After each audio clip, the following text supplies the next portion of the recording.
कृष्णाय वासुदेवाय देवकीनन्दनाय च नन्दगोपकुमाराय गोविन्दाय नमो नमः। हरिः ओम्।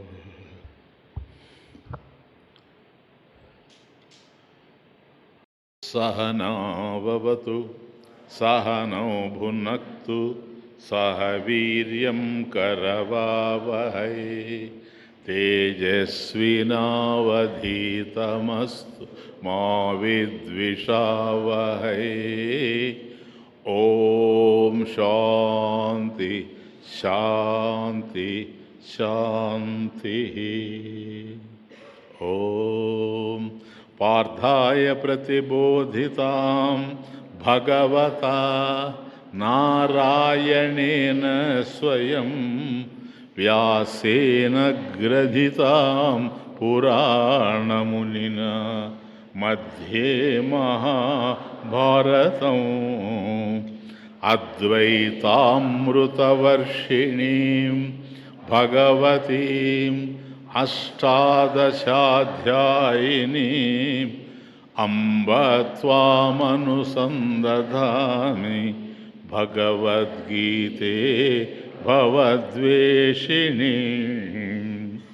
नमोऽस्तु ते व्यासविशालबुद्धे पुल्लारविन्दायतपत्रनेत्र येन त्वया भारततैलपूर्ण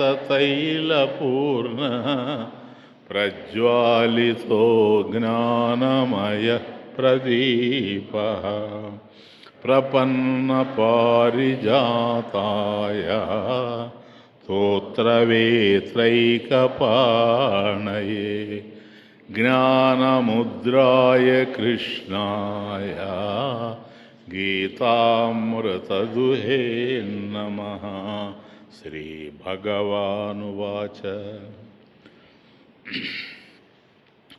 पश्य मे पार्थरूपाणि शतशोधसहस्रशः नानाविधानि दिव्यानि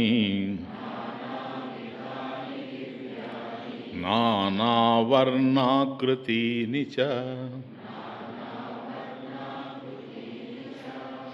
భగవంతుని యొక్క విశ్వరూపాన్ని, ఆ విశ్వరూపమూర్తిని చూడడానికి తనకు గనుక అవకాశం ఉండేటట్లయితే, అర్హత ఉండేటట్లయితే, భగవంతుని యొక్క అనుగ్రహం కూడా తోడయ్యేటట్లయితే దాన్ని చూపెట్టమని అర్జునుడు స్వామిని అడిగాడు. అక్కడికి 4వ శ్లోకం. ఫస్ట్ 4 శ్లోకాలు అర్జునుడితో. ఇప్పుడు 5వ శ్లోకంలో శ్రీ భగవాన్ వాచ స్వామి చెప్తూ ఉన్నాడు. అంటే నాకు అర్హత కలిగి ఉంటే, మీ అనుగ్రహం నా మీద ఉండేటప్పుడు నాకు చూపెట్టచ్చు అని అడిగితే, ఇప్పుడు అనుగ్రహం ఉందో లేదో, చూచేటువంటి శక్తి ఉందో లేదో ఇక్కడే చెప్పకుండానే చెప్తున్నాడు భగవంతుడు. ఏమని? పార్థ, అర్జున, మే నా యొక్క నానా విధాని అనేక రకములైనటువంటి, అనేక విధములైనటువంటి, నానా వర్ణాకృతినిచ, నానా వర్ణ నానాకృతినిచ.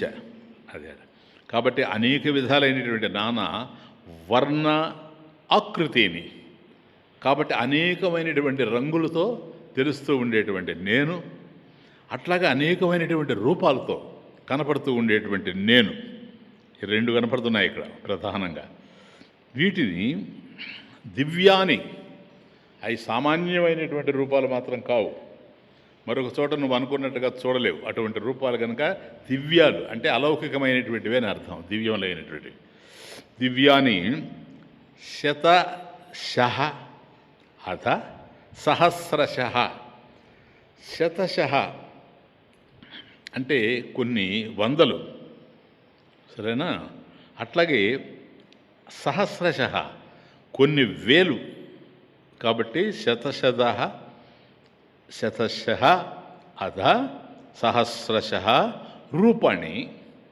కాబట్టి వందల రూపాల్లో, వేల ఆకృతుల్లో కనపడుతూ ఉండేటువంటి వాటిని పశ్య చూడు. కాబట్టి నా యొక్క రూపాలు ఏ విధంగా ఉన్నాయి అని అంటే విశ్వరూపం చూపెట్టబోతూ ఉండాడు. విశ్వరూపం ఒక్కటే, సరేనా? విశ్వరూపం ఒకటే కదా, అందుకనే దాన్ని విశ్వరూపం అన్నాడు, విశ్వరూపాలు అనలా. కాబట్టి విశ్వరూపం ఒకటే అయినప్పుడు గోచరించేటువంటి విషయాలు, ఆ విశ్వరూపంలో గోచరించేటువంటి విషయాలు అనేకంగా ఉండడం చేత ఇక్కడ రూపాణి శబ్దం వాడడం జరిగింది. రూపాలు అంటే విశ్వరూపం ఒకటే, కానీ నీకు అనేకం కనిపిస్తాయి. ఇప్పుడు ఒకటి రెండు కాదు, అందువల్ల ఈ బహువచన ప్రయోగం ప్లూరల్ వాడడం జరిగింది. రూపాణి. ఈ శతశబ్దము, సహస్ర శబ్దం, ఈ రెండు ఏవైతే ఉన్నాయో అంటే 100 అని కానీ లేక 1000 అని కానీ ఎక్కడైతే దాన్ని ప్రయోగించడం జరిగిందో ఇది అనేకానికి వాచకం. అనేకము అని చెప్పడానికి ఇప్పుడు మనకు సహస్ర శీర్ష పురుష, సహస్రాక్ష, సహస్రపాత్ అని వేదం చెప్పినప్పుడు ఈ సహస్ర అనేటువంటిది ఎట్లాగైతే మనం అనంతానికి సూచికంగా తెలుసుకున్నామో ఇక్కడ కూడా అంతే. కాబట్టి పశ్య అనేటువంటి పదంతో శ్లోకం ఆరంభమవుతూ ఉంది. పశ్య అంటే చూడు అని అర్థం. లుక్ అట్, అది ఆడ పశ్య అంటే చూడు అని అర్థం. అర్జునుడు విశ్వరూపాన్ని దర్శించడానికి అర్హుడే అని కృష్ణుడు చెప్పాల్సిన అవసరం లేదు ఇక. ఎందుకని? అంతకుముందు శ్లోకం అక్కడే ఆగింది. కృష్ణ, నేను నీ విశ్వరూపాన్ని చూడాలని అనుకుంటూ ఉన్నా, ఇదంతా విన్నాను గనక, ఏదైతే పరోక్షంగా నీ దగ్గర ఆలకించానో దాన్ని ప్రత్యక్షంగా దర్శించాలని నేను అనుకుంటూ ఉన్నా. నాకు గనక అర్హత ఉన్నట్లయితే, నేను చూడగలనని నువ్వు అనుకుంటే, నీ యొక్క అనుగ్రహం కూడా నా మీద ఉండేటట్లయితే నాకు చూపెట్టమన్నాడు. కానీ ఇక్కడ పశ్య చూడు అని ఎప్పుడైతే అంటున్నాడో స్వామి సిద్ధపడిపోయాడని అర్థం. ఇంక ఇవన్నీ అవసరం లేదు. నీకు అర్హత ఉంది, లేదు నేను చూపించాలనుకున్నాను, ఇంకా ఇవన్నీ అర్హత అవసరం లేదు, చూడు అని అర్థం. కాబట్టి అర్జునుడు విశ్వరూపాన్ని సందర్శించడానికి అర్హుడే అని కృష్ణుడు చెప్పకనే చెప్పేశాడు. అది విషయం. కాబట్టి నానా విధాని దివ్యాని, అంటే దివ్యాని అంటే అలౌకికాని, కేవలం లౌకికంలో మీకు దొరికేటువంటివి కాకుండా అలౌకికంగా ఏవైతే ఉన్నాయో అవి దివ్యమైనటువంటివి. నానావర్ణ ఆకృతిని, కాబట్టి అనేకమైనటువంటి రంగులతో కనపడుతూ ఉంటాయి, అనేకమైనటువంటి రూపాలతో ఆకృతిని కనపడుతూ ఉంటాయి. కాబట్టి నువ్వు చూడు అన్నాడు. ఆ చూడబోయేవి కూడా ఎలా ఉంటాయో ఒక్కసారి ఈ మొదటి శ్లోకంలోనే చెప్పేయడం జరిగింది. నెక్స్ట్, పశ్యాదిత్యాన్ వసూన్ రుద్రాన్ అశ్వినౌ మరుతస్తదా బహూన్యదృష్టపూర్వాణి పశ్చాశ్చర్యాణి భారత. అగైన్ పశ్చ చూడు, ఇక్కడ కూడా పశ్చ చూడు అంటే మొత్తం 4 శ్లోకాలు మాట్లాడతాడు కృష్ణుడు. 5 సార్లు పశ్చ అంటాడు అనుకుంటా నేను, రిమెంబర్. పశ్చ చూడు నాయనా, ఏం చూస్తావు? ఆదిత్యాని. కాబట్టి ఆదిత్యులు, ఇప్పుడు చూడండి, మనకి ఒక్క ఆదిత్యుడే తెలుసు, ఒక్క సూర్యుడే మనకు తెలుసు. కానీ అర్జునుడు చూడబోయేటువంటి విశ్వరూపంలో అనేక మంది సూర్యులు కనపడతారు అని అర్థం. అది కాబట్టి ఆదిత్యాని అని అంటే ఆదిత్యులు ప్లూరల్. ఎంతమంది? 12 మంది ఆదిత్యుల్ని నువ్వు చూడబోతూ ఉన్నావు. వసువులు, వసువులు 8 మంది, అష్టవసువులు. కాబట్టి రుద్రాణి రుద్రులు ఎంతమంది? 11 మంది, 11 రుద్రులు. అట్లాగే అశ్విని కుమారులు 2, వీళ్ళంతా కనపడతారు. ఇప్పుడు అక్కడ ఆ విశ్వరూపంలో కనపడతారు. ఇంతవరకు సబ్జెక్ట్ ఇంటూ వచ్చాం, ఇక్కడ ఒక్కచోటే మనకు అంత విజువల్స్. కాబట్టి అశ్విని కుమారులు మరుత్తులు. ఈ మరుత్తులు అనేవాడు 49 మంది. భగవంతుని యొక్క సూక్ష్మ శరీరంలో వీళ్ళు ఉంటారు. వీళ్ళందరూ కూడాను సూక్ష్మ శరీరంలో సృష్టిని నడిపించే దేవతలు వీరు. కాబట్టి సూక్ష్మ శరీరంలోనే ఉంటారు.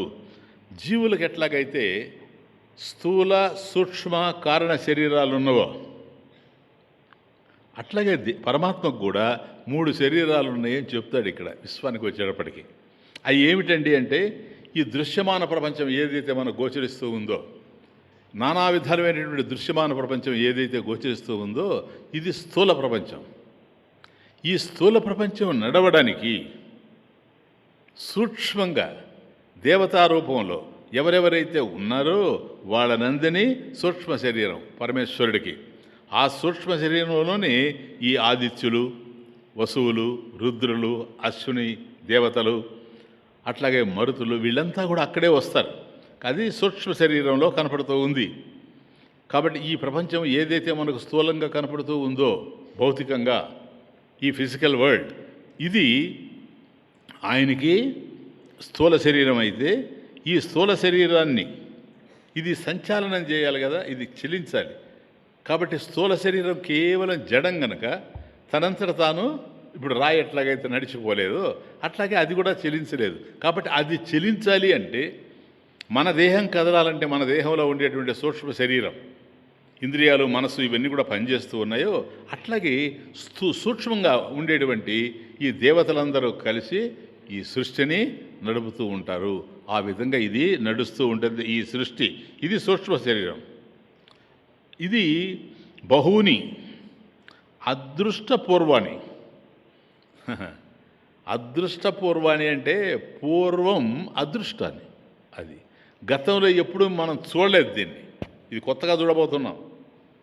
కాబట్టి ఇన్విజిబుల్గా ఉండి మనకు కనిపించకుండా ఉండి పూర్వం అదృష్టాన్ని ఏదైతే ఉందో అది ఇక్కడ ఈ సూక్ష్మ ప్రపంచం స్థూలాన్ని నడుపుతూ పోతుంది.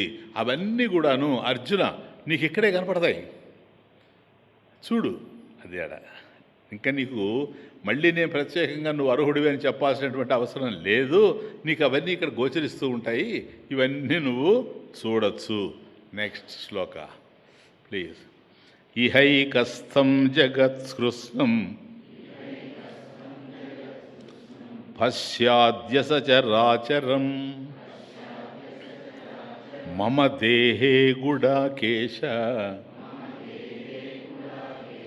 యశ్చాన్యదృష్టుమిచ్చసి.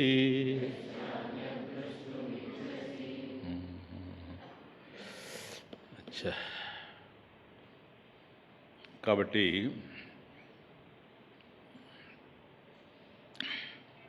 మమ దేహే గుడాకేశ యశ్చాన్యదృష్టం ఇచ్చసి. అయ్యా ఇప్పుడు చూడబోతావా నువ్వు? ఏం చూడబోతావు ఇక్కడ? అది కూడా చెప్తున్నాను, బాగా అర్థం చేసుకో. యత్ గుడాకేశ అర్జున సంబోధనది. యత్ యశ్చాన్యద్రష్టుమిచ్చసి. యత్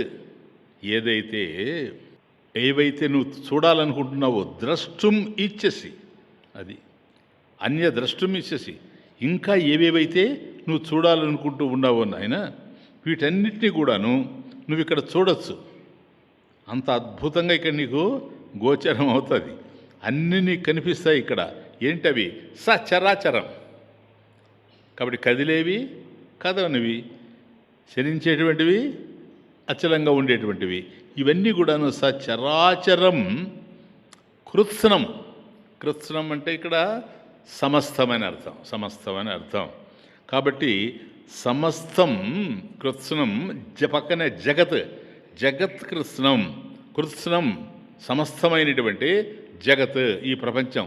కాబట్టి సమస్తమైనటువంటి ఈ ప్రపంచం. కాబట్టి ఈ సచరాచరం కదులుతూ ఉండేటువంటి, కదలనటువంటివి ఏవైతే ఉన్నాయో జీవరాశులు, ఇవన్నీ కూడా నిండిపోయినటువంటి సమస్తమైనటువంటి ఈ ప్రపంచాన్ని సరేనా ఏకస్థం,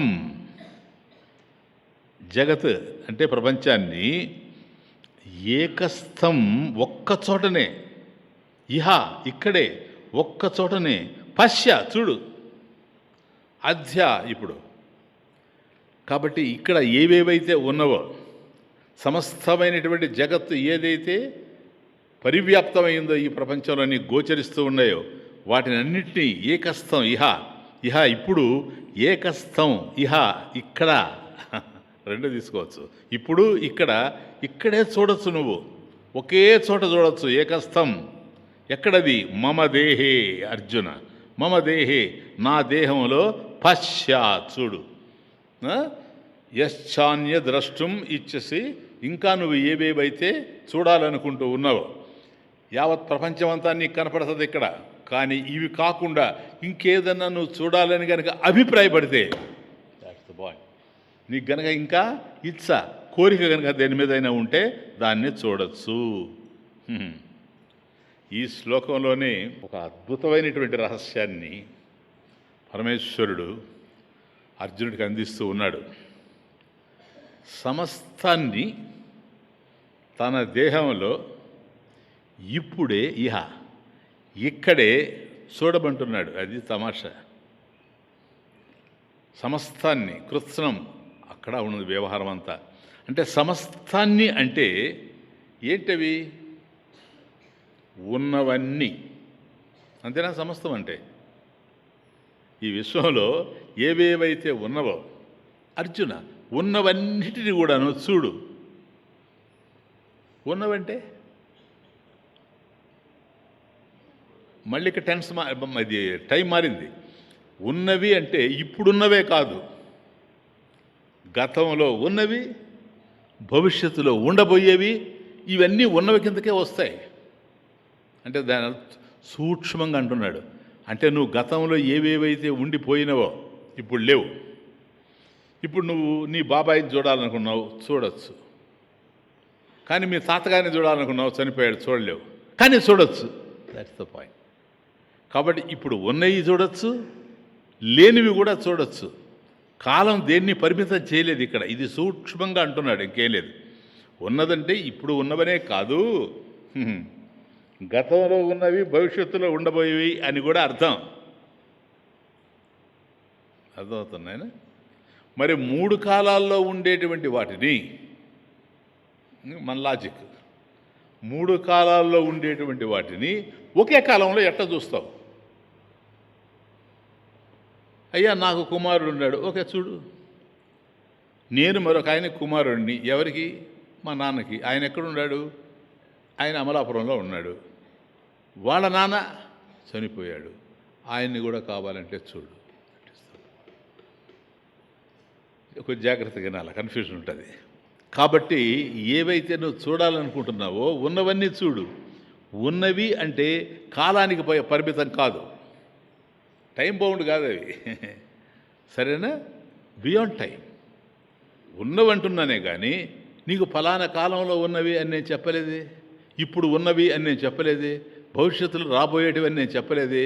కాబట్టి ఉన్నవి అని ఎప్పుడైతే నేను అన్నానో ఉండే వాటిని చూడు అని అర్థం.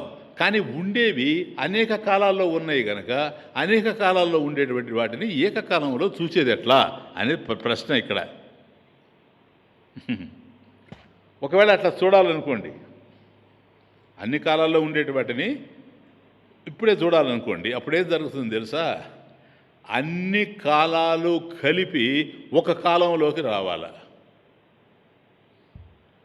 Present is not past, past is not future, future is not past. కానీ ఒకే కాలంలో అన్నీ చూడాలనుకున్నప్పుడు ఈ 3 కలిపి ఒకే కాలంలోకి రావాలి. ఆ కాలాన్ని ఎలా పిలవాలి కొంచెం చెప్పండి. ఇప్పుడు మనకు తెలిసి వర్తమానం అంటే ఇప్పుడు మన ముందు నడిచేది, గతము అంటే జరిగిపోయింది, భవిష్యత్తు అంటే రాబోయేటువంటిది, ఇది కదా. ఇప్పుడు ఈ 3 కలిసి ఒక చోటకు వచ్చాయనుకో, దాన్ని ఏమని పిలుస్తారా? గతం అంటారా, భవిష్యత్తు అంటారా, లేక వర్తమానం అంటారా? కాబట్టి గతం భవిష్యత్తు అయ్యేందుకు అవకాశం లేదు. కాబట్టి ఇక్కడ 3 కలిపి ఉన్నవన్నీ కూడాను నీకు కనిపించాలి అంటే అన్ని కాలాల్లో ఉండేవి నీకు కనిపించాలి అని అంటే దాని అర్థం ఏంటో తెలుసా?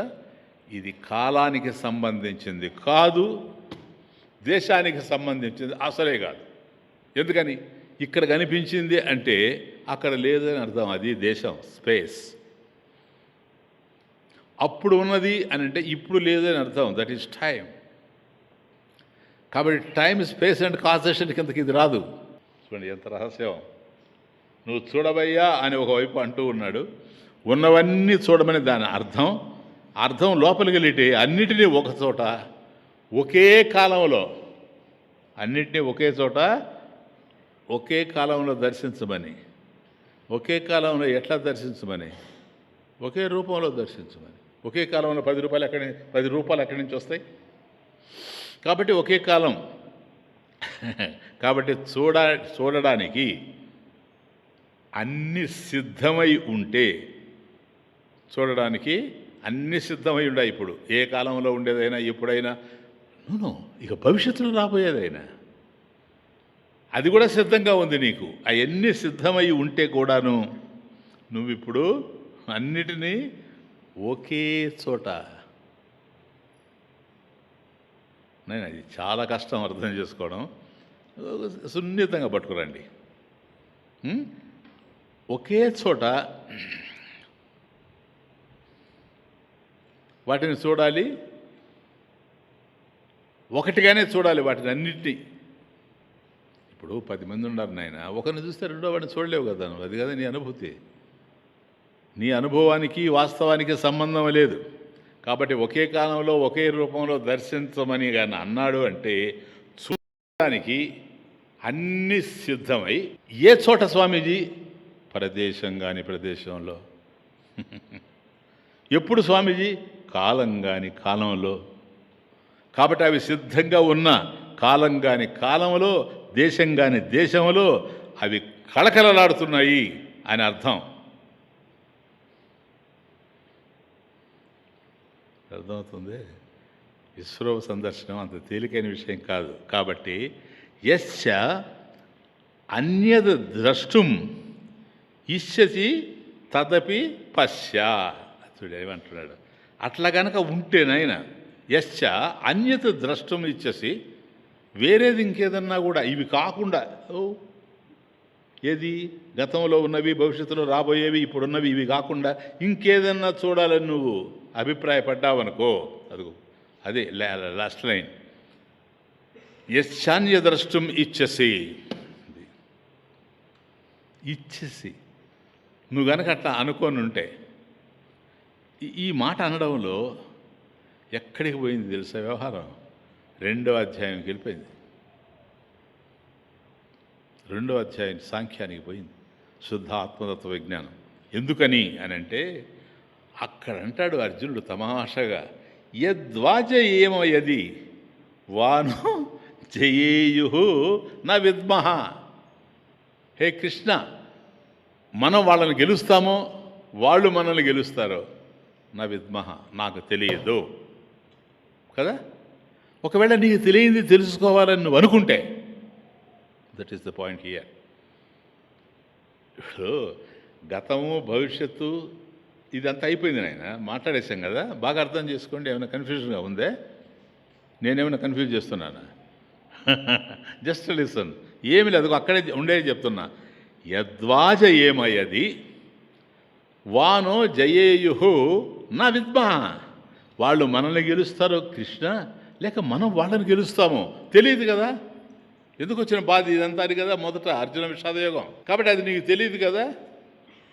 ఇప్పుడు కనుక ఇచ్చేసి, ద్రష్టం ఇచ్చేసి, ఎవరు గెలుస్తారు ఎవరు గెలవలేరు అనేది నువ్వు తెలుసుకోవాలని కనుక ఇప్పుడు కనుక అనుకునేటట్లయితే, even that you can see అనే కదా దాని అర్థం. తమాషా నాయన. చూడు, నేనేమి కలపడం లేదు, తీయడం లేదు, ఆయన మాటలే చెప్తున్నా. ఎస్ అన్యది ద్రష్టం ఇచ్చేసి తదపి, అది కూడా చూడు క్లియర్గా, తదపి అది కూడా, పశ్చాత్ చూడు.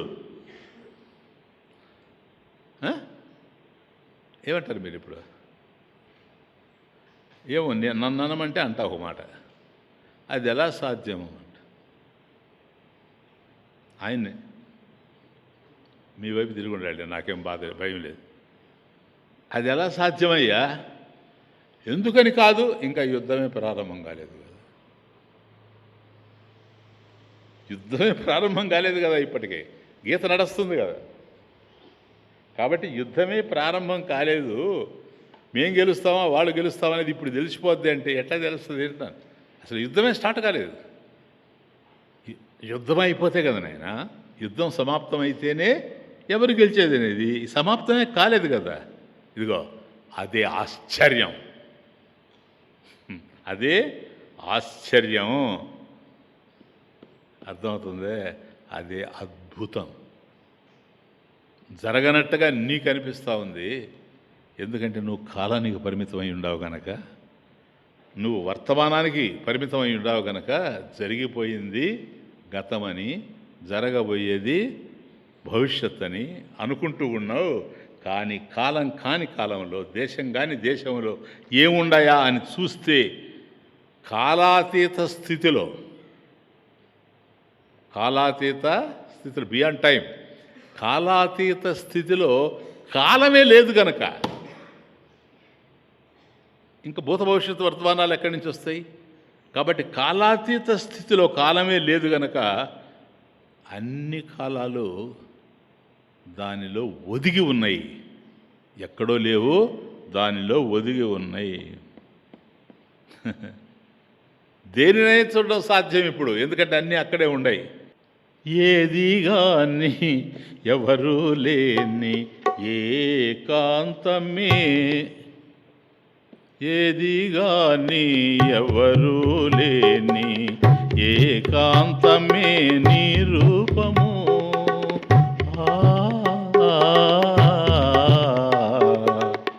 ఏదిగాని ఎవరూ లేని ఏకాంతమే నీ రూపము. ఏదిగాని, ఏ వస్తువు లేదు, ఎవరూ లేని వ్యక్తులు కూడా లేరు. ఏదిగాని ఎవరూ లేని ఏకాంతమే నీ రూపము. కానరాదు ఎవరికైనా, కానరాదు ఎవరికైనా ఎరుగరాని స్వరూపము. ఎన్నో ఎన్నో రూపాలు, అన్నీ ఆరే దీపాలు. మారని రూపం, ఆరని దీపం, భువిలో దివిలో నీవే సకలం.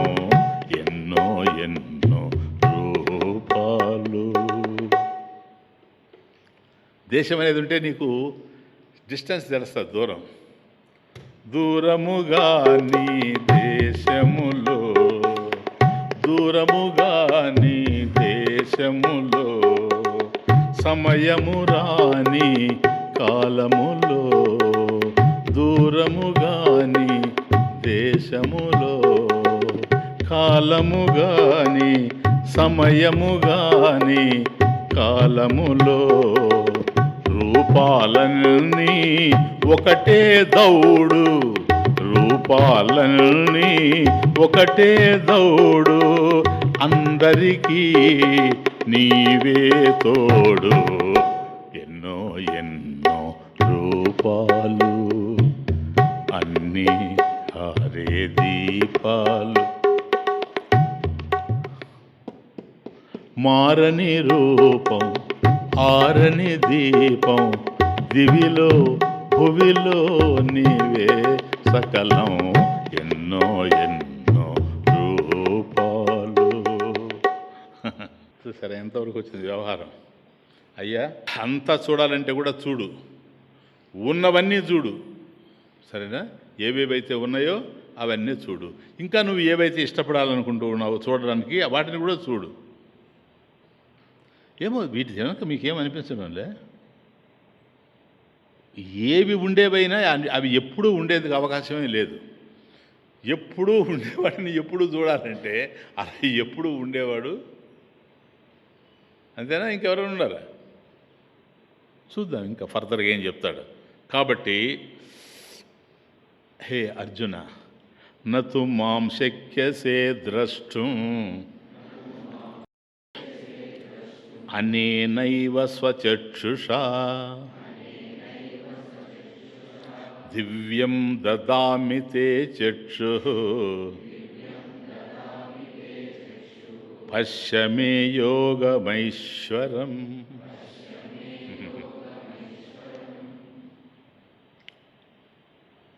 నతు మాం శక్యసే ద్రష్టుం, మాం నన్ను, శక్యసే ద్రష్టుం నా, ఒకవేళ నన్ను గనక చూడలేకపోతే ఎట్లా? మాం నన్ను అనేనైవ ద్రష్టుం శక్యసే నా, నన్ను గనక చూడలేకపోతే ఎట్లాగూ స్వచక్షుష, నీ నేత్రాలతో గనక నన్ను ఆ విధంగా చూడలేకపోతే దివ్యం దదామి తే చక్షు, తే నీకు చక్షు నేత్రాల్ని, చూడగలిగేటువంటి నేత్రాన్ని, దివ్యం దదామి, దదామి ఇస్తాను నీకు. ఏవి ఆ నేత్రాలు అంటే దాని అర్థం ఏంటి? ఈ నేత్రాలు పనికిరావు, ఇప్పుడు నీకు నేత్రాలు ఉన్నాయి, వీటితో నువ్వు చూడగలవు, కానీ అంత అద్భుతమైనటువంటి విషయాన్ని, ఆశ్చర్యకరమైనటువంటి విషయాన్ని ఈ నేత్రాలతో చూసేందుకు అవకాశం లేదు కనుక దానికి దివ్యమైనటువంటి నేత్రాలు కావాలి. దివ్యం దదామితే చక్షు పశ్యమే యోగమైశ్వరం. అది పశ్యమే యోగమైశ్వరం. ఐశ్వరం ఈశ్వరస్య భావ, ఆ ఈశ్వరుని యొక్క స్వరూపం ఏదైతే ఉందో అది యోగం. పశ్య, ఆ యోగాన్ని నువ్వు చూస్తున్నాయినా అని ఒక్కసారి భౌతిక నేత్రాలకు అందనటువంటి దివ్యమైనటువంటి రూపాన్ని, అంటే మనకున్నాయి కళ్ళు చూస్తాయి ఇవి, కానీ ఆయన యొక్క రూపాన్ని చూడడానికి ఇవి ఉపయోగపడవు. ఇక్కడ ఇంట్రడ్యూస్ చేస్తూ ఉన్నాడు. ఒకవేళ నేను చూడమన్నానని, పశ్య అన్నానని నువ్వు చూడడానికి ప్రయత్నం చేస్తావేమో, కాబట్టి చూడాలనేటువంటి కోరిక నీకు ఉన్నది వాస్తవమే, కానీ చూడలేనటువంటి అసమర్థత, అశక్తత నీకు ఉంది అనేది కూడా నువ్వు గుర్తించాలి. ఇది అర్హతకు సంబంధించింది కాదు, అర్హత కాదు. ఈ యొక్క సమర్థత నీకు ఉందా లేదనేది నువ్వు గుర్తించాలి. కాబట్టి భౌతిక నేత్రాలకు ఏదైతే అందనటువంటి స్వరూపం ఉందో దాన్ని సందర్శింపజేస్తాను అంటూ ఉన్నాడు ఇక్కడ. భౌతిక నేత్రాలు ఏవైతే ఉన్నావో ఇప్పుడు మన దేహంలో ఉండేటువంటి భౌతిక నేత్రాలు, ఈ భౌతిక శరీరంలో ఏవైతే ఉన్నావో అవి భౌతిక నేత్రాలు. ఈ భౌతిక నేత్రాలు ఎప్పుడు కూడాను ఎందుకున్నాయి? ఇవి మనకు చూడడానికే కదా, ఒక కోణంలో నుంచే చూస్తాయి ఏదైనా. ఇవి దేశకాల వస్తు పరిచ్ఛిన్నాలు, వీటికి లిమిటేషన్స్ ఉన్నాయి, లా ఆఫ్ లిమిటేషన్లోకి వస్తాయి. ఇవి మనకు ఉండేటువంటి నేత్రాలు లా ఆఫ్ లిమిటేషన్లోకి వస్తాయి. ఇదిగో ఇక్కడి నుంచి నేను చూస్తూ ఉన్నాను, అంతవరకు నాకు కనపడతా ఉంది, ఆ తర్వాత ఏముందో కనపడడం లేదు. మీరు అక్కడి నుంచి నన్ను చూస్తున్నారు, నేను కనపడుతూ ఉన్నాను. వేదిక వెనక్కపోతే అక్కడ మీకు వాల్ కనపడతా ఉంది, గోడ. ఆ తరువాత ఏమున్నది? ఇప్పుడు ఏదో ఉన్నది అక్కడ. ఒక వ్యక్తి నేను కూర్చోబెట్టి వచ్చాను, ఆ వ్యక్తి మీకు కనపడుతున్నాడా? లేదు. ఎందుకని? It has its own limitation. అది వచ్చిన బాధ. కన్ను చూడగలదే కానీ ఒక కోణం వరకే చూడగలదు, అంతకు మించి కన్ను చూడలేదు. అన్నీ మన ఇంద్రియాలన్నీ అట్లాగే ఉంటాయి. నేను ఇప్పుడు చెవులు ఉన్నాయి, చెవులు వింటాయి కొంతవరకే, అంతకు మించి అవి వినడానికి అవకాశం లేదు చెవులకు కూడా. కాబట్టి కళ్ళు కొంతవరకే చూస్తాయి, చెవులు కొంత శబ్దాన్ని అంటే అది దాటిపోతే మాత్రం మనకు వినిపించేటువంటి అవకాశం లేదు. వాసనలు కూడా అంతే, ఒక చోట వరకే అవి వింటాయి, ఆ తర్వాత లేదు. అట్లాగే మనసు కూడా ఒక పరిధిలో ఆలోచిస్తుంది, అంతకు మించి ఆలోచన. కాబట్టి ఇవన్నీ కూడా మనకు ఉండేటువంటి ఇన్స్ట్రుమెంట్స్, ఇవి మనకు ఉండేటువంటి పరికరాలు.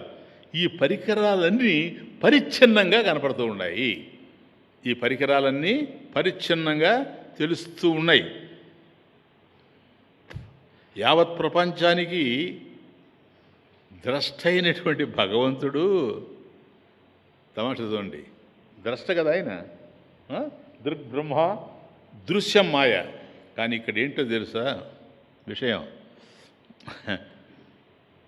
యావత్ ప్రపంచానికి ద్రష్టగా ఉండేటువంటి వాడు బ్రహ్మ ఏ పుణ్యం చేసుకున్నాడో అర్జునుడు నాకు తెలియదు, కానీ అర్జునుడికి దృశ్యం కాబోతూ ఉన్నాడు.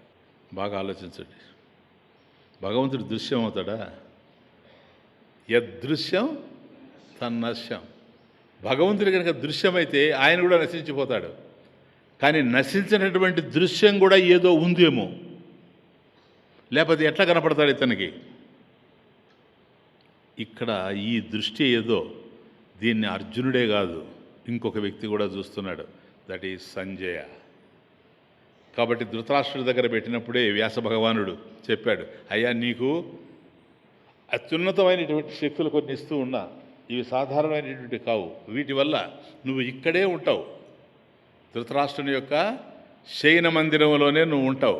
కానీ అక్కడ ఏం జరుగుతుందో నీకు తెలిసిపోతూ ఉంటుంది. అక్కడ ఎవరెవరు మాట్లాడుతూ ఉన్నారో నీకు తెలిసిపోద్ది.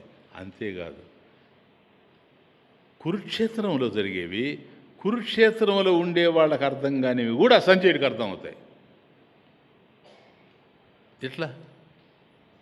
వ్యాసుడు చెప్పాడు కదా క్లియర్గా.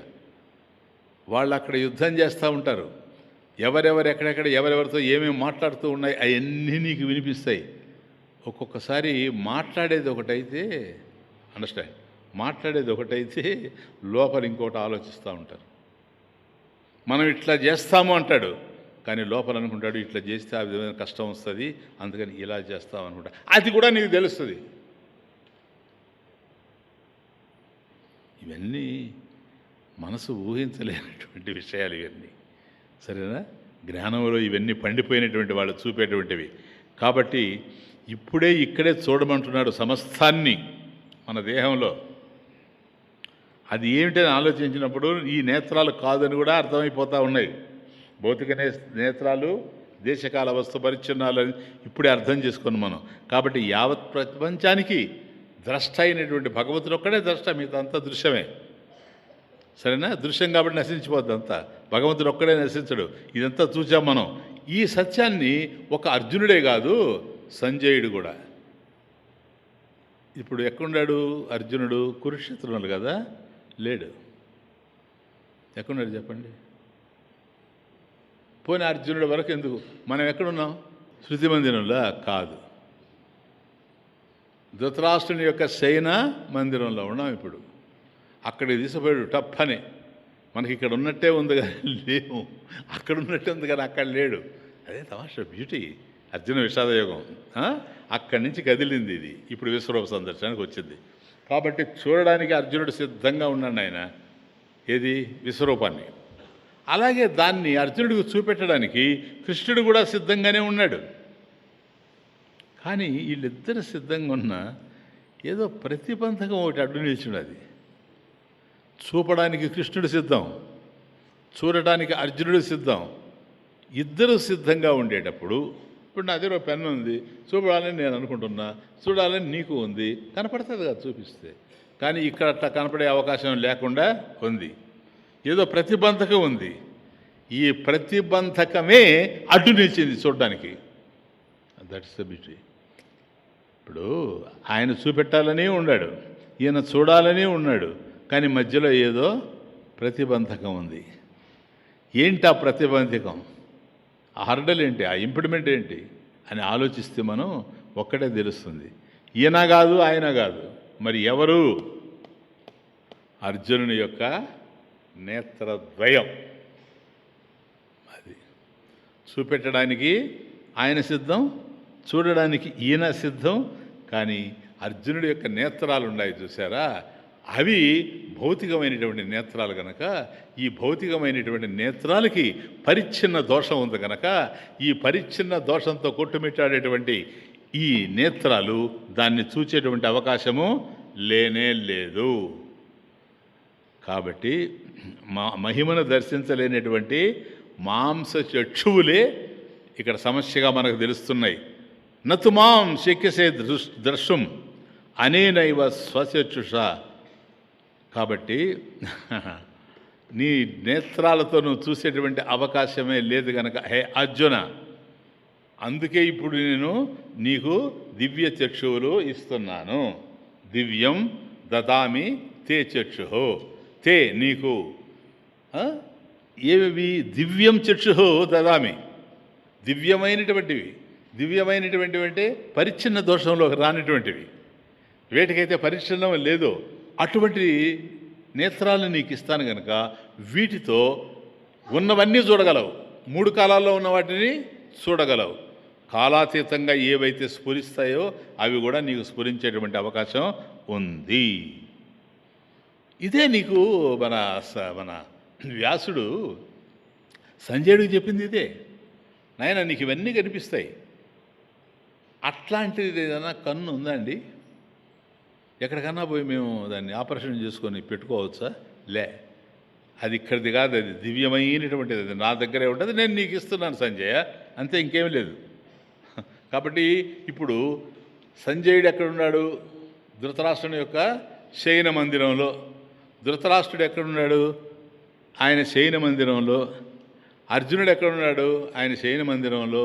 మీరు నేను ఎక్కడున్నాము? ఆయన శయన మందిరంలో. ఆయన కళ్ళు లేవు, మనకున్నాయి. ఇంతే, ఇంతకన్నా నేను అంటే భేదమే లేదు. వచ్చిన బాధది భేదభావము బాధ రూపము.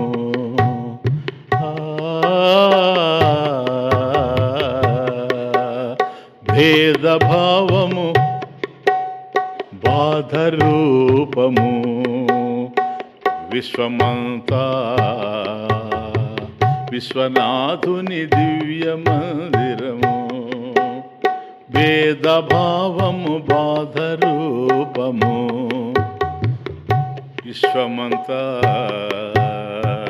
విశ్వనాథుని దివ్య మందిరము. అలను చూడకు కడలి చూడు, అలను చూడకు కడలి చూడు, అంతరించును అంతరములు. భేదాలు అక్కడ ఉన్నాయి. అలను చూడకు కడలి చూడు, అంతరించును అంతరించును అంతరములు. నామరూపము కాదు సత్యము, నామరూపము కాదు సత్యము, అంతరంగము ఆత్మమయము. నామరూపము కాదు సత్యము, అంతరంగము ఆత్మమయము. భేదభావము బాధరూపము విశ్వమంతా విశ్వనాథుని దివ్య మందిరము. ఏదైతే నీకు తెలుస్తూ ఉందో అనేకంగా తెలిసేటువంటిది, వాస్తవానికి అది కడలి, అదొక సముద్రం. నీకు అనేకమైనటువంటి అలల రూపంలో నీకు కనిపిస్తూ ఉండొచ్చు. అలలు సత్యం కాదు, ఎందుకని భేదాన్ని సృష్టిస్తూ ఉన్నాయి. అలలు కాదు సత్యం, సత్యం అది అవధి. అవధి ఎక్కడుంది అంటే కడలి, కడలిని చూడడంలో ఉంది. సంజయ ఉవాచ ఏవం ముక్త్వా తతో రాజన్ మహాయోగేశ్వరో హరిః దర్శయామాస పార్థాయ పరమం రూపమైశ్వరం. కాబట్టి దివ్య చక్షువులు ఉంటేనే చూడగలము అనేటువంటి సత్యాన్ని శ్రీకృష్ణుడు చెప్పడం ఇంతకుముందే మనం విన్నాం. ఈలోగా మనం అదృశ్యమై ధృతరాష్ట్రుని యొక్క శయన మందిరానికి చేరిపోయాం. ఇప్పుడు అక్కడున్నాం. ఇక్కడ మనకు ఏ విధమైనటువంటి యాంగ్జైటీ అవసరం లేదు, ఉత్సుకత అవసరం లేదు. అవసరమా చెప్పండి? ఎందుకని? చూసేవాడు సంజయుడు. ఇక్కడ అర్జునుడు ఉన్నా అర్జునుడికి కనపడదు, నువ్వుంటే నీకు కనపడదు, నేనుంటే నాకు కనపడదు, కృష్ణుడు ఉంటే కనపడితే ఆయన ఉండడు. ఎందుకని? అంతటా ఉండేవాడు కనుక ఒక్కచోట ఆయన్ని కన్ఫైన్ చేయలేం. కాబట్టి శయన మందిరానికి చేర్చబడ్డం. ఇక్కడ మనకు ఏ విధమైనటువంటి ఆతృత అవసరం లేదు, యాంగ్జైటీ అవసరం లేదు, ఉత్సుకత అవసరం లేదు. ఎందుకని? సంజయుడు చూస్తాడు. చూసేటువంటి పరిస్థితి ఇప్పుడు నీకు లేదు. నీకుండేటువంటి నేత్రాలు చూడలేవు అని నీకు అర్థమైపోయింది. ఇప్పుడు అలా చూడగలిగేటువంటి నేత్రాలు ఒక్కడి దగ్గరే ఉన్నాయి. ఆ వ్యక్తి సంజయుడు, అంతే, ఇంకెవ్వరు లేడు. కాబట్టి సంజయుడు చూస్తాడు, సంజయుడు వింటాడు. సంజయుడు విన్న దాన్ని ధృతరాష్ట్రుడు వింటాడు. ఎందుకంటే ధృతరాష్ట్రుడు చెప్తాడు కనుక. ధృతరాష్ట్రుడు మామూలు మనం కళ్ళతో చూసినవి కూడా చూడలేడు, ఎందుకంటే అతని కళ్ళు లేవు. కానీ ఇతను చెప్తే అతనికి అర్థమవుతుంది. ఇతను చెప్పడం అనేటువంటిది ఇతను చూసే దాని మీద ఆధారపడి ఉంది. అది కూడా ఎలా చెప్తే అర్థమవుతుందో అలా చెబుతాడు సంజయుడు. ఇది మహాభారతంలో ఉంది, ఇక్కడ కాదు. శృణుతోపి న శృణ్వంతి, శృణుతోపి న శృణ్వంతి, జననోపి జననపి జననోపి న జానతే, శృణ్వతోపి న శృణ్వంతి, జననోపి న జానతే, పశ్యంతోపి న పశ్యంతి, పశ్యంతోపి న పశ్యంతి, పశ్యంతి జ్ఞానచక్షుషః. కాబట్టి చూస్తూనే ఉంటాము, మనకేం కనపడదు. వింటూనే ఉంటాము, మనకేం వినపడదు. ఒకవేళ వినపడినా అది తెలియదు, అర్థం కాదు. దాన్ని చూస్తూ ఉంటాము, మనకు చూసినా కూడా మాది అదేంటో తెలియదు. ఎందుకనే తెలుసా? అదొక జ్ఞానచక్షుహి, జ్ఞానచక్షుహు. కాబట్టి ఈ మామూలు చర్మపు చక్షువులు కాకుండా జ్ఞానచక్షువు ఏదైతే ఉందో దానికే తెలుస్తుంది. ఆ చక్షువు కలిగినటువంటి వాడు మన సంజయుడు కనుక ఇప్పుడు సంజయుడు చెప్తాడు, ఆయనకి ఎట్లా అర్థమవుతుందో మనకు కూడా అట్లాగే అర్థమవుతుంది. ఇప్పుడు చెప్తూ ఉన్నాడు, అయ్యా చూస్తున్నాను విశ్వరూపాన్ని, పో అదిగో విశ్వరూపం. ఇక్కడ నుంచి స్టార్టింగ్. అర్జునుడు వచ్చాడంటే మాత్రం మీ కళ్ళ ముందు కనబడిపోద్ది, విశ్వరూపం తిరిగినట్టే ఉంటుంది. అంటే ఈయన ఒక 4-5 శ్లోకాలు ఈయనకు ఉండేది, 6 అనుకుంటాను. ఈయనది అయిపోయిన తర్వాత సంజయుడిది, సంజయ్ ఓవాచ అన్నాం కదా, మొదటి శ్లోకం అయిపోయింది. ఇప్పుడు 2వ శ్లోకంలో పోతున్నాము. 6 శ్లోకాలు అయ్యేటప్పటికి ఈయనకు అయిపోతాయి. వెంటనే అర్జునుడు స్టార్ట్ అవుతాడు. ఏం చూస్తూ ఉన్నాడు అర్జునుడు చెప్తాడు. That's beautiful. అసలు ఉన్నదంతా అక్కడే చెప్తాను. అనేక వక్త్రనయనం అనేకాద్భుత దర్శనం అనేక దివ్యాభరణం దివ్యానేకోద్యతాయుధం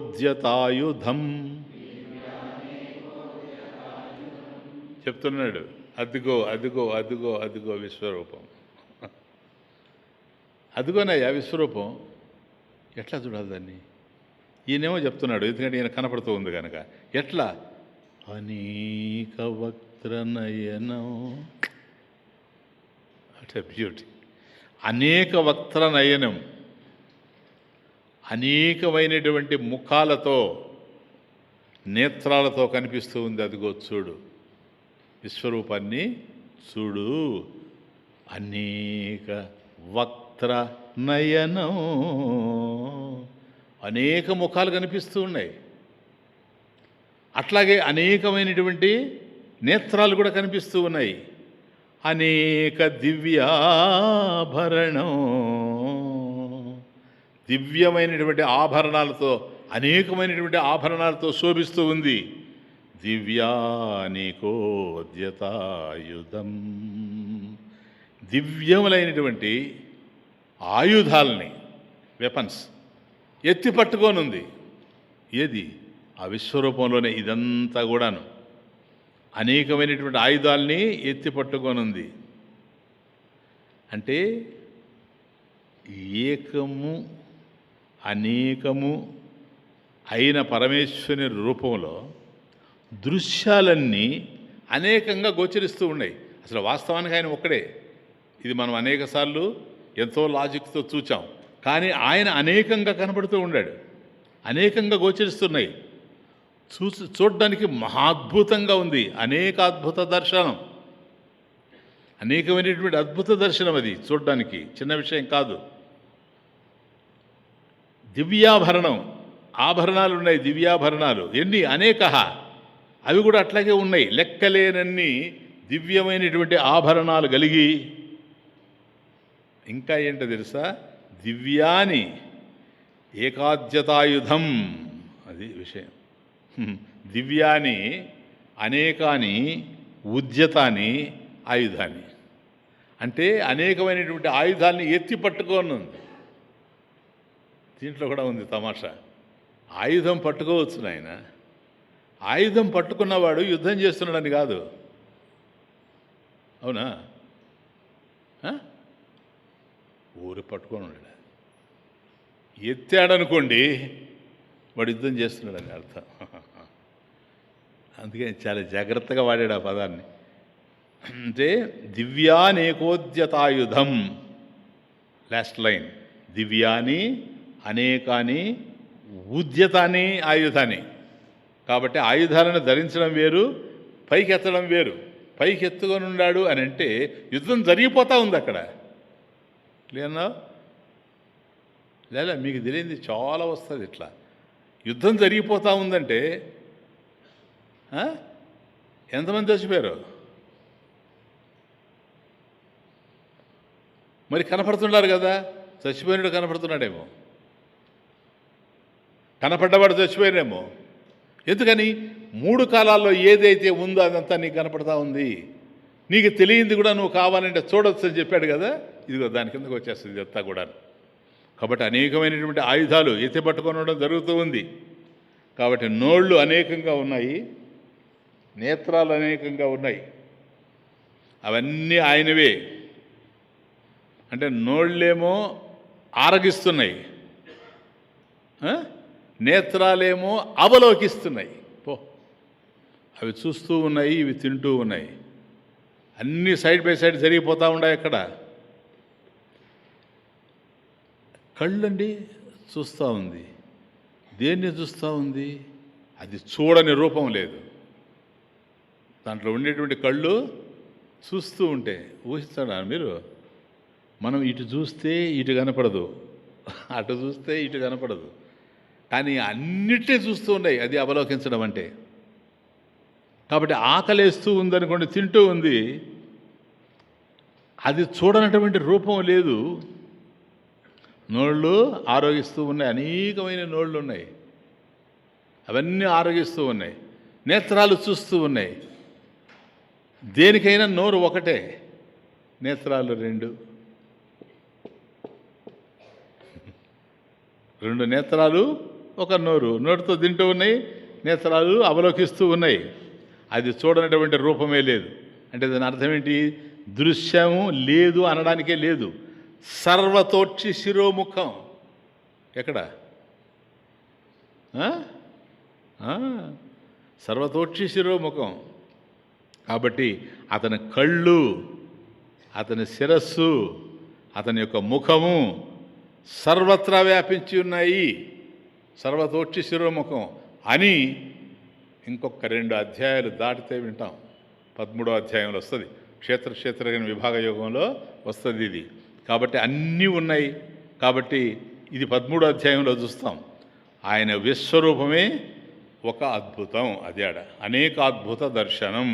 అద్భుతవత్ అద్భుత. మీకు దాంట్లో చెప్పానా? ఇది విష్ణు సహస్రనామం. అద్భుత పరమేశ్వరుడు కదా ఒక నామం. అద్భుతవత్ అద్భుత. కాబట్టి అన్ని ఆశ్చర్యాలే ఆ రూపంలో.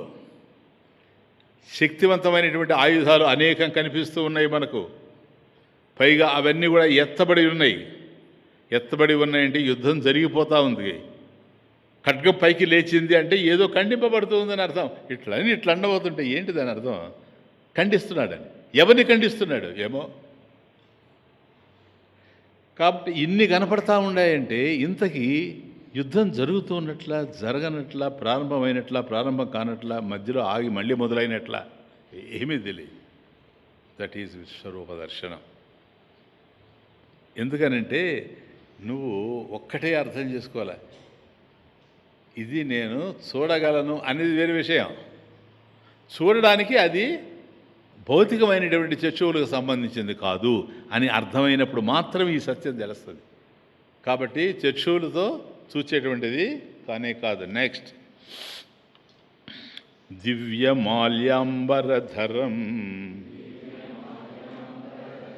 దివ్యగంధానులేపనం సర్వాశ్చర్యమయం దేవం అనంతం విశ్వతోముఖం.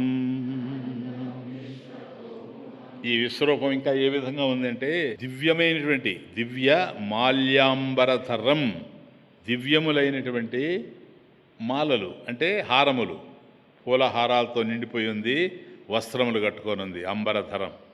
కాబట్టి దివ్య మాల్యాంబరధరం, దివ్య గంధానులేపనం. కాబట్టి దివ్యమైనటువంటి ఈ దివ్య అనేటువంటి సౌండ్ ఎక్కడొచ్చినా కూడా ఒకటే గుర్తుపెట్టుకోండి, అది అలౌకికం అని గుర్తుపెట్టుకోండి. ఎందుకంటే అదే దివ్యం, ఇది దివ్యం ఎట్లా అవుతుంది, లౌకికం. కాబట్టి ఇవి అంటే ఇతర లోకల్లో లేదు స్వర్గంలో ఏ విధమైనటువంటి గంధాలు ఉంటాయో అవి ఎట్లాంటి సువాసనని, సౌరభాన్ని వెదజల్లుతూ ఉంటాయో అటువంటి సువాసనతో ఉందని అర్థం. సర్వాశ్చర్యమయం, సర్వ ఆశ్చర్యమయం. కాబట్టి అక్కడ చూస్తూ ఉంటే ఏది విశ్వరూపంలో ఏది చూచినా ఆశ్చర్యకరంగా ఉంది, అంటే వింతలతో ఉంది. ఏది చూసినా ఒక వింతే. వింత ఎప్పుడవుతుంది తెలుసా? గతంలో అది నువ్వు చూడకపోతే వింత అవుతుంది, అది ఆశ్చర్యం. ఏదైనా ఆశ్చర్యంగా చూచాను అని అంటే అంతవరకు చూడలేదని అర్థం. కాబట్టి నీ అనుభవానికి రానటువంటివి, నువ్వు చూడనటువంటివి, నీకు కంటబడినటువంటి వింతలు అక్కడ కనపడుతూ ఉండయి. పైగా అంతటా దాని ముఖాలు ఉండయి. సర్వాశ్చర్యమయం దేవం, ప్రకాశవంతంగా ఉంది. దేవం అంటే ప్రకాశవంతమైంది. అనంతం, దేశతః కాలతః వస్తుతః అపరిచ్ఛిన్న. కాబట్టి దేశకాల వస్తువులకు సంబంధం లేకుండా అంతటా ఉంది, అది అనంతం. అంటే విశ్వతో ముఖం, విశ్వతః ముఖాని అస్యేతి విశ్వతో ముఖ. అది కాబట్టి విశ్వంలో ఎక్కడ చూచినా కూడాను విశ్వంలో ఉండేటువంటి ముఖాలన్నీ నాయన, విశ్వంలో ఉండే ముఖాలన్నీ ఆయన ముఖంలోనే ఉన్నాయి. ఓ ఏంది మీరు లేదు పడుతుండారులే బాధ, నాకు అర్థమవుతుండలే. ఎట్లా చూడాలని తెలియడం లేదు స్వామీజీ అని. ఇట్లా లాభం లేదు సార్, అది అనేది ఒకటి ఉందని మీకు అర్థమైతే నాకు చాలు. సరేనా? ఈ చర్మచక్షులతో చూసేది కాదు అది. రేపైనా సరే ఇది మనకు అర్థం కావాలంటే పరమేశ్వరుడు మన మీద దయదలిచి ఆయన కనుక దివ్య చక్షువుల్ని ఇస్తేనే ఇది సాధ్యం అవుతుంది. అయితే ఆయన మనకు ఇప్పుడు ఇవ్వడు కదా, మనకు తెలియదని మీరు అనుకోవాల్సిన అవసరం లేదు. ఆయన తోక ఒక ఆయన ఇక్కడ ఉన్నాడు,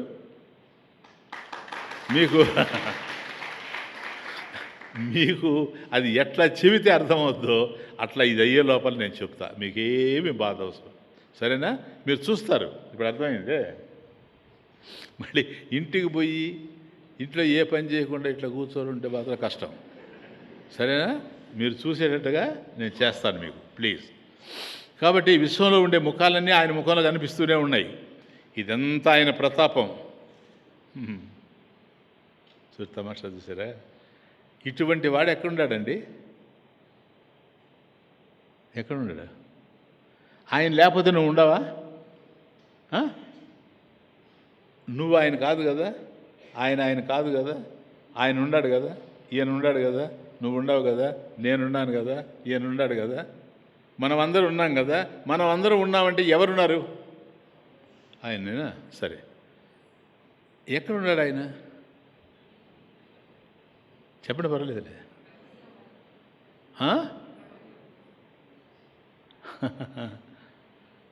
ప్రశ్న వేరే, ఈయన వేరుగా కనపడుతున్నాం కదా భేదంతో. ఇక్కడ ఎక్కడెక్కడ ఉన్నాడని. ఇప్పుడు ఈయన ఉన్నాడు, ఆయన సింపుల్ కదా. మీరు లోతుకి వెళ్ళేది ఆలోచించాలని కాలు జారిపడదు. ఇప్పుడు ఉన్నానా? నేనెవరు? అంతవరకు పోని అవసరం లేదనుకో, గతంలో పోయాం. కాబట్టి నేను ఉన్నానంటే నాలో ఆయన ఉన్నాడు కనుక. అదే ఒక శవాన్ని పట్టుకుపోతున్నారు అనుకో, శవం పోతా ఉంది, శవం ఉందా లేదా? శవంలో లేనిదేంది? శివం. అర్థమవుతుంది. కాబట్టి ఆయన ఉంటేనే ఇప్పుడు మనకు అర్థమైపోతుంది, అయ్యా నాకు ఎవ్వరు లేరు, నువ్వు ఉంటేనే. అటువంటి వాడివి, అంతటా నిండి నిబిడీకృతమైనటువంటి వాడివి, విశ్వరూపమూర్తివి, నా పిడికెడు గుండెలో ఎట్లా నిలబడిపోయావో నాకు తెలియడం లేదు. ఉండడు కదా ఇక్కడ, లేకపోతే కుదరదు. నా అన్నవారు నాకెవ్వరు లేరు, ఉన్నది నీవే, నాకున్నది నీవే. నా అన్నవారు నాకెవ్వరు లేరు, ఉన్నది నీవే, నాకున్నది నీవే. గుప్పెటి గుండెలో ఎలా ఒదిగినావో, గుప్పెటి గుండెలో ఎలా ఒదిగినావో, కరుణను కురిపించి కడతీర్చినావు. గుప్పెటి గుండెలో ఎలా ఒదిగినావో, కరుణను కురిపించి కడతీర్చినావు.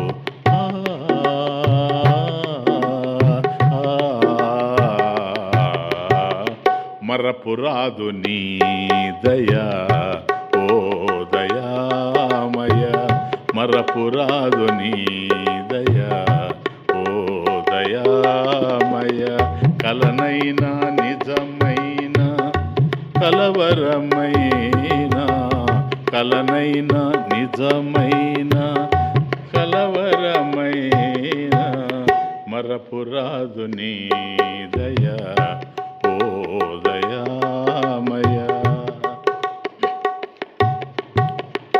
వేదము నీవే, నాదము నీవే, వేదము నీవే, నాదము నీవే, వేదాతీత జ్ఞానము నీవే, వేదము నీవే, వాదము నీవే, వేదాతీత జ్ఞానము నీవే.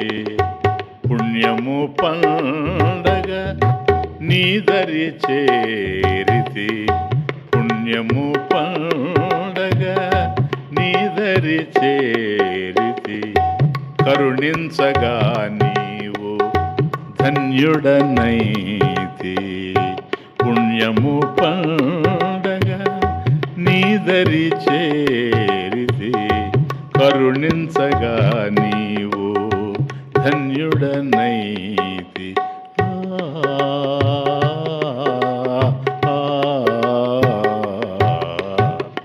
మరపురాదు నీ దయా ఓ దయామయ.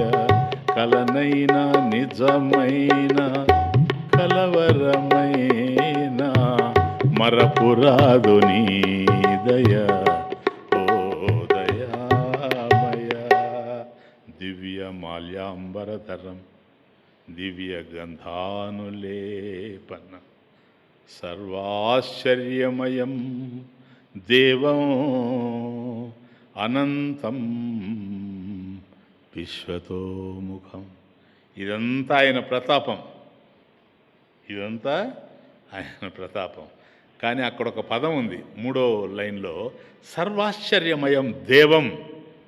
దివ్ధాతు వెలుగు అని అర్థం, అది ఆయన యొక్క ప్రకాశం. ఇంతవరకు ఆయన ప్రతాపం చూచాం. ఏది? ఆ విశ్వరూపమూర్తి యొక్క ప్రతాపం చూచాం. ఇప్పుడు ఆయన ప్రకాశం ఎట్లా ఉందో అది కూడా చూస్తాం. దేవం అనేది ఏంటో. దివి సూర్య సహస్రస్య భవేద్యుగపదుద్ధిత, యది భాసదృశీ సా స్యాత్ భాసస్తస్య మహాత్మనః. ఇక్కడ ఒక ఉపమానంతో చెప్తున్నాడు. ఆయన ప్రతాపం అంతా చూచాం కదా, ఆయన ప్రకాశం ఎట్లా ఉంది? దివ్ అంటే ప్రకాశం కదా, దివ్ ధాతువు. కాబట్టి ఆయన ప్రకాశం ఎట్లా ఉందంటే ఎలాగూ చెప్పలేకపోతా ఉన్నాడు ఆ ప్రకాశాన్ని. ఇండిస్క్రైబబుల్. ఇదమిద్ధంగా చెప్పలేము ఆ ప్రకాశాన్ని, అట్లా ఉంది. కాబట్టి ఎక్కడైతే మనం ఇట్లా అలంకారాలు పుట్టుకొచ్చాయి, ఎక్కడైతే ఉన్నది ఉన్నట్లుగా చెప్పలేకపోతామో అప్పుడు అలంకారం మీద డిపెండ్ అయిపోతాం. ఇప్పుడు మనిషి కూడా అదే అలంకారం. మనిషి అందంగా లేడనుకో, అందంగా ఉండడానికి అలంకారం. అంటే అలంకారం మీద డిపెండ్ అయిపోతాడు, చాలు అక్కడికి. ఇది కూడా అంతే. కాబట్టి మనకు అలంకార శాస్త్రంలో అనేకం ఉన్నాయి. సాధారణంగా మనకు కనిపించేటువంటిది ఉపమాలంకారం, కంపారిజన్. ఒక ఉపమా ఎగ్జాంపుల్ ఇస్తాము, దాంతో తెలిసిపోద్ది ఇది ఉపమాలంకారం. ఇక్కడ ఉపమానం ఏంటంటే అది సరిపోయేటట్టుగా లేదు. దివి సూర్య సహస్రస్య, 1000 మంది సూర్యులు గనక ఆకాశంలో ప్రకాశిస్తే యుగ పదుద్ధిత భవేత్. ఒక్కసారి వేలాది మంది సూర్యులు గనక, సూర్యాణం సహస్రం సూర్య సహస్రం, ఇప్పుడు ఏ సూర్యుడైతే మనకు కనపడుతున్నాడో ప్రకాశంతో అటువంటి 1000 సూర్యులు జరిగితే అది సూర్య సహస్రం అనేది. ఇప్పుడు అటువంటి సూర్యుడిని దీంతో పోల్చాలి. ఒకదానితో పోల్చాలి అంటే దేన్నైనా సరే దీనికి దానికి సమానమైనటువంటి ఆ ఉపమానం కలిసే చోటు ఉండాలి, లేకపోతే మనం పోల్చలేం. కానీ ఇది చాలా క్లిష్టంగా కనపడుతుంది. ఉపమా చాలా క్లిష్టంగా కనపడుతుంది. ఆకాశంలో సూర్యకాంతిని మనం చూచున్నాం, మనకు తెలుసు. ఆకాశం ఇదిగో సూర్యకాంతి ఏ విధంగా ఉంటుందో మనకు తెలుసు. కానీ సహస్ర సూర్యులు అంటే 1000 మంది సూర్యులు ఒకే కాలంలో ఒకే చోట ప్రకాశిస్తే ఎట్లా ఉంటుంది చూసామా మనం? ఒక సూర్యుని చూడడానికే మనకు కొంతసేపు ఇటు చూసామంటేనే మళ్ళీ ఎట్టుంటాం. అటువంటిది 1000 మంది సూర్యులు మనం ఎక్కడ చూడగలం చెప్పు? చూసే అవకాశమే లేదు. దాన్ని ఉపమానం కింద ఎట్లా తీసుకుంటావు? సూర్యాణం సహస్రం సూర్య సహస్రం. అసలు వాస్తవంగా సహస్రం అనేది మీకు ఉపనిషత్ నా విష్ణు సహస్రనామంలో కూడా చెప్పాను నేను. సహస్రం అనే పదం అనంతాన్ని సూచిస్తుంది. సహస్రం అంటే 1000 కాదు. ఇప్పుడు 1000 ఎట్లా అవుతుంది చెప్పిన ఆయన? 1000 తలలు అంటాడు కదా, 1000 కళ్ళు అంటాడు. ఎట్లా సరిపోద్ది? ఒక తల ఉంటే 2 కళ్ళు ఉన్నప్పుడు 1000 తలలు అయితే 2000 కళ్ళు కావాలా? కుదరదు మ్యాథమెటిక్స్లో. కాబట్టి ఇక్కడ కూడా ఏమిటంటే ఎక్కడైతే భగవంతుడిని మనం పోల్చుతూ ఉన్నామో సహస్రం అనేటువంటిది అనంతానికి ఉపలక్షణం అని మనం ఎప్పుడైతే తెలుసుకున్నామో అది దాన్ని ఏమంటారు తెలుసా? అంటే ఉపమాలంకారం మీకు వచ్చి ఉంటుంది క్లాసెస్లో. అభూత ఉపమాలంకారము 2 రకాలు ఉన్నాయి. ఇవి చెప్తాను మీకు. అభూత ఉపమాలంకారం అంటే ఏంటో తెలుసా? గతంలో ఎప్పుడు పోల్చబడనిది. పోల్చుంటే కదా, పోల్చబడలే. కాబట్టి అనుభవంలో లేనటువంటి దాన్ని భావించడమే, అనుభవంలో లేని దాన్ని భావించడే కావడం చేత దీన్ని ఏమంటారో తెలుసా? సంభావిత ఉపమాలంకారం. ఇది ఒకటి ఉంది, మీకు ఎంతమంది తెలుసు నాకు తెలీదు. సంభావిత ఉపమాలంకారము అంటే దాన్ని పోల్చడానికి అవకాశం లేదు కనుక అలా భావన చేశాం. సంభావిత ఉపమాలంకారం దాంతో చెప్తున్నాడు. కాబట్టి ఈ పరమేశ్వరుని యొక్క ప్రకాశం ఏ విధంగా ఉంది అంటే ఈ సూర్యుడి యొక్క ప్రకాశాన్ని మనం చూస్తున్నాము, కానీ ఇది కాదు, ఇంతకన్నా 1000 రెట్లు అనంతంగా తెలుస్తూ ఉంది. కాబట్టి దాన్ని మనం పోల్చి చూడలేము. సంభావిత మనసులో ఊహించుకోవాల్సిందే కానీ అంతకు మించి చూడలేం. తత్రైకస్థం జగత్కృత్స్నం ప్రవిభక్తం అనేకధా అపశ్యద్దేవదేవస్య శరీరే పాండవస్తదా.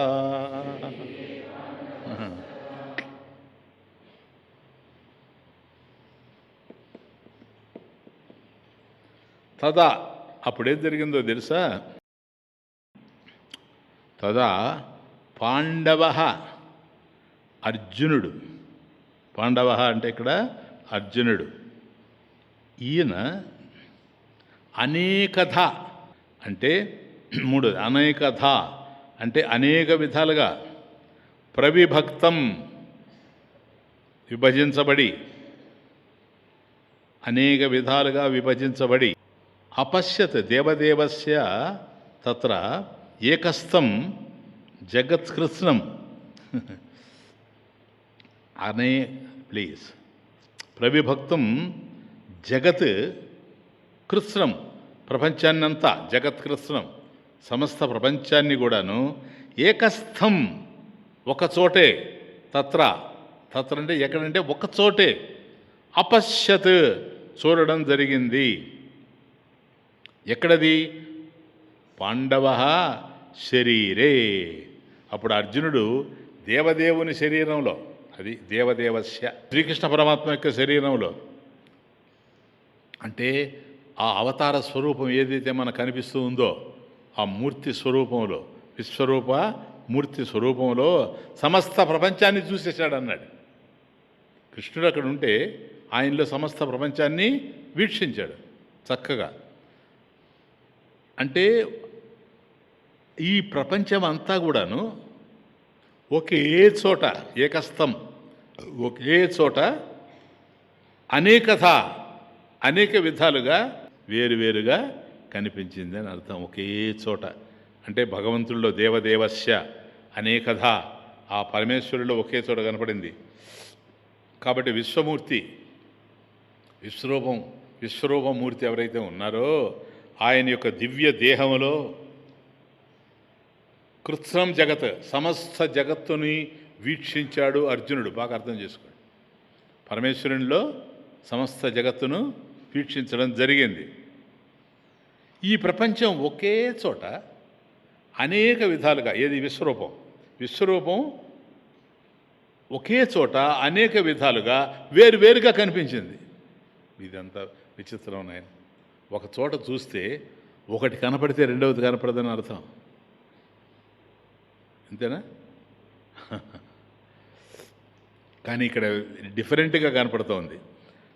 సమస్త జగత్తును అర్జునుడు చూడడం జరిగింది. ఆ రూపాలన్నీ అనేక విధాలుగా ఉన్నాయి. ఒక రూపంలాగా ఇంకొక రూపం లేదు. కానీ ఇవన్నీ ఎక్కడున్నాయి? ఒకే చోట ఉన్నాయి. ఒకే చోట ఎప్పుడున్నాయి? ఒకే కాలంలో ఉన్నాయి. అలా ఉండే అవకాశం లేదు. ఒకే చోట అన్నీ ఉండడానికి అవకాశం లేదు. ఒకటి ఉందంటే అక్కడ ఇంకోటి లేదని అర్థం. ఇప్పుడు నేను ఇక్కడ కూర్చొని ఉన్నానంటే మీరు కూడా ఇక్కడ కూర్చునే అవకాశం లేదు, నేను లేచిపోతే తప్ప. అర్థమవుతుంది ఇప్పుడు. కానీ ఇవి అట్లా లేవు. ఆ రూపాలు అనేక విధాలుగా ఉన్నాయి, కానీ ఒక్కచోటే ఉంటున్నాయి. జాతి భేదాలను బట్టి వేరువేరుగా తెలుస్తున్నాయి. అది తమాషా చూడండి. కాబట్టి ఒకవైపు ఒకే చోట, మర్చిపోకండి, ఒకే చోట దేవజాతి కనపడతా ఉంది, అంటే దేవతలంతా తెలుస్తూ ఉండాలి. అదే చోట రాక్షస జాతి కనపడతా ఉంది. దేవతలు కనపడుతున్నారు, రాక్షసులు కనపడుతూ ఉన్నారు.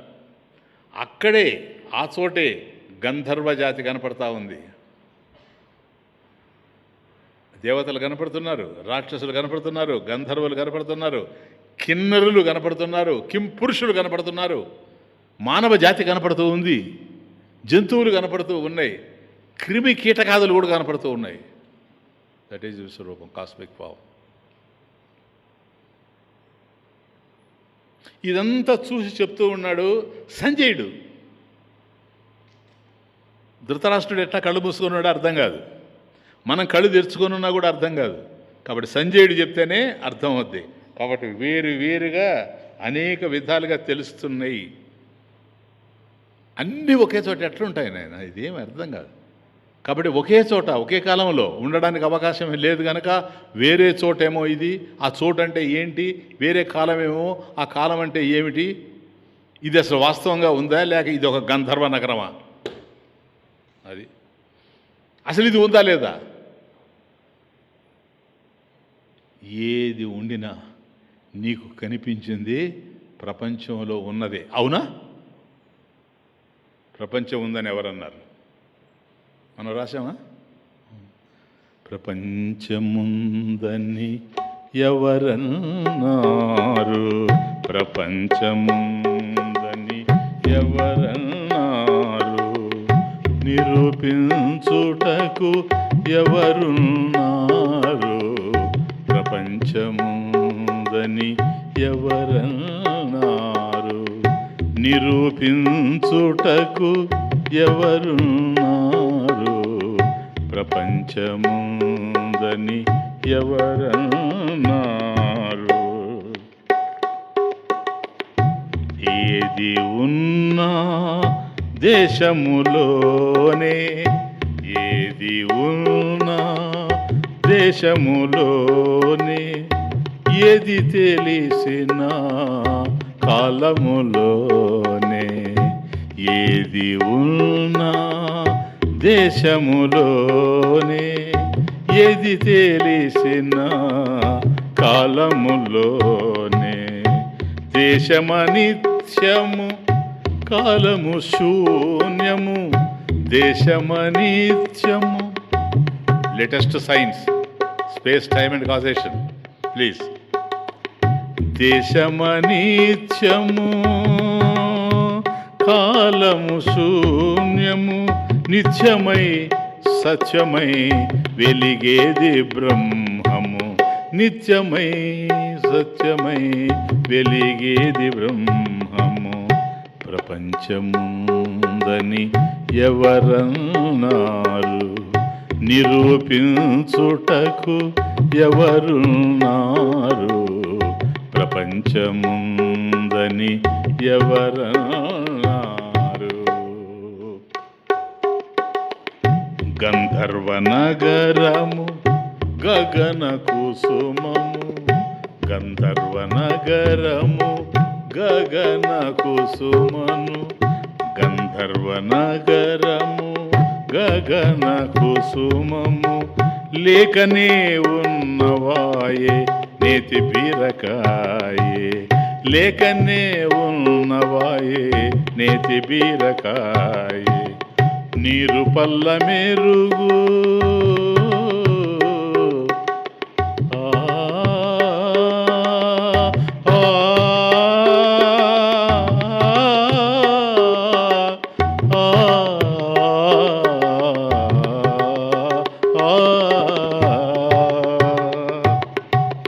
నీరు పల్ల మెరుగు నిజము దేవుడెరుగు నీరు పల్ల మెరుగు నిజము దేవుడెరుగు నిజము తెలిసేదాకా జీవుడై తిరుగు నిజము తెలిసేదాకా జీవుడై తిరుగు ప్రపంచముందని ఎవరన్నారు నిరూపించుటకు ఎవరున్నారు ప్రపంచముందని ఎవరన్నారు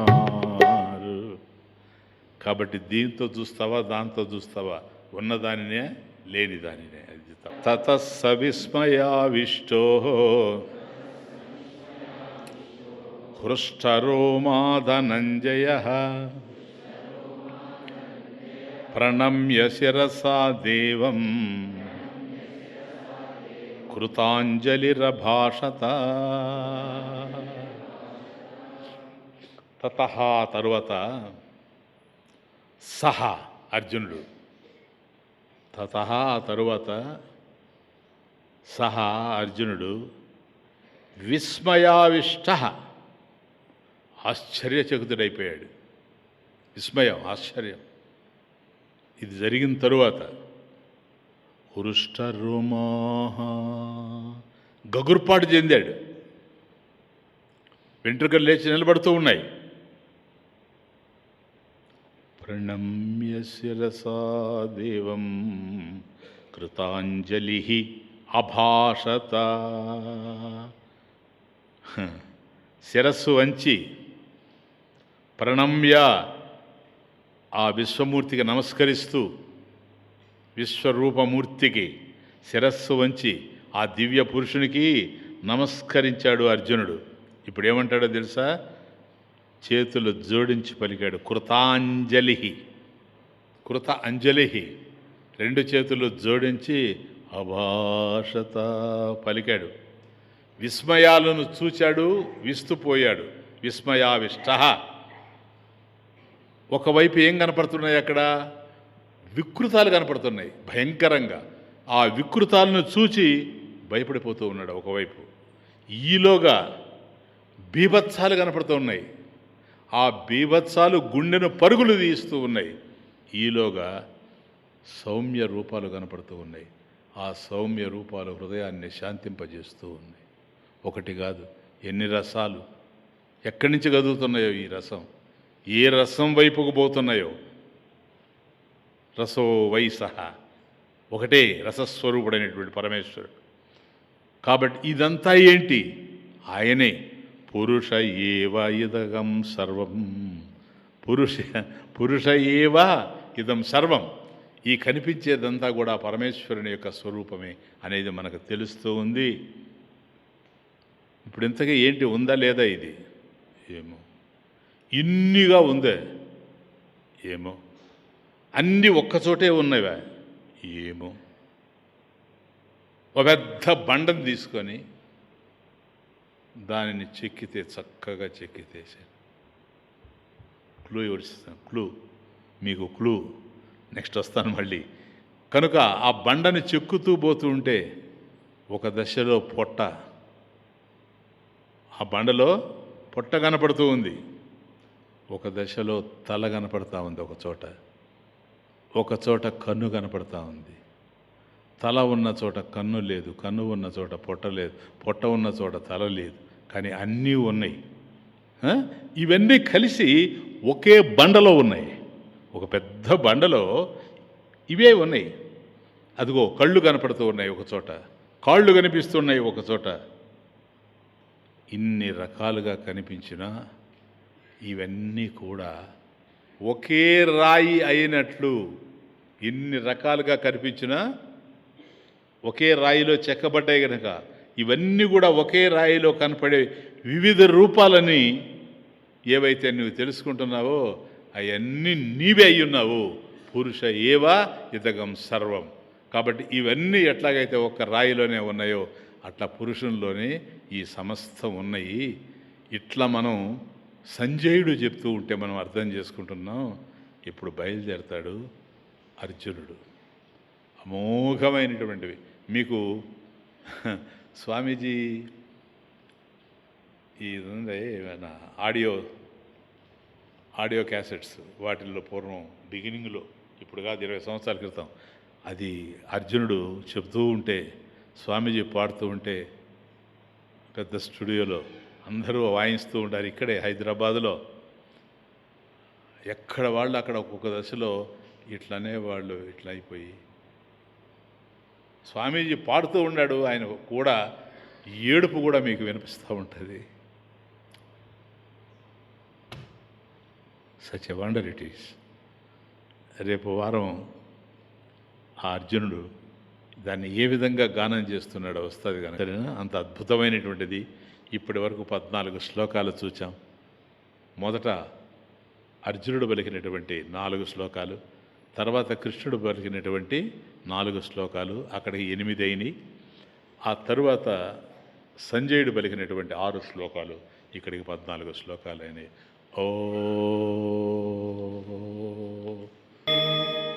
ఓం పూర్ణమదః పూర్ణమిదం పూర్ణాత్ పూర్ణముదచ్యతే పూర్ణస్య పూర్ణమాదాయ పూర్ణమేవావశిష్యతే. ఓం శాంతి శాంతి శాంతి.